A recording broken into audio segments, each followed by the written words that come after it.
议员这两届市政总质询，首先以台北市明伦的社会主体，一个月租金要4万块为例，对照台南市的平实营区，一平100万的地价，租金要收偌济？到底敢有道理？甚至质疑整个标案违反庭事的正义。我看开标嘛，对不对？是，结果开了，虽然同款已经得标啦，这内底就有鬼啊嘛！你家己敢无感觉？你袂因为你直接答应讲，迄个诉讼也无完成，你这个新的标案你袂好开了嘛？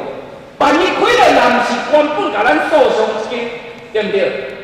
我讲这个我也唔爱用。是。但到有倒来变着考在这个的时阵，你哪会使伫这个也在诉讼这边你就甲开了？啊，你直接伫本会的议事厅答应讲无要开了，但诉讼了才要开标。伊尾就无来搞啊，啦，甲咱提出诉讼的这个啦，伊有来搞啦，啊，伊还在得标啦，啊，就伊讲过，对方无来搞，好啦，伊讲。这煞议员这两届嘛，以厝价一直起，少年人买袂起厝。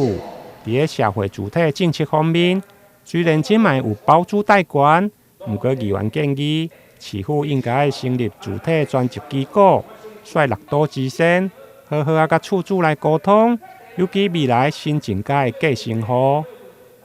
8年前、40年前，四号所以世界是代代得到真侪人的认同，即摆是问题是政府唔做，政府做人会较麻烦。我甲你讲，用港语、新加坡语讲较歹呢，大陆的，这是照顾人民最第有效的代志。哦，你爱慎重思考。就这关键是处处爱主完，你给他们正面。处处那安尼伊自愿，伊的意愿会讲的，但是讲政府爱出面，我甲你做，政府甲你承租转来。我来做社会主体。咱即马就有包租代管。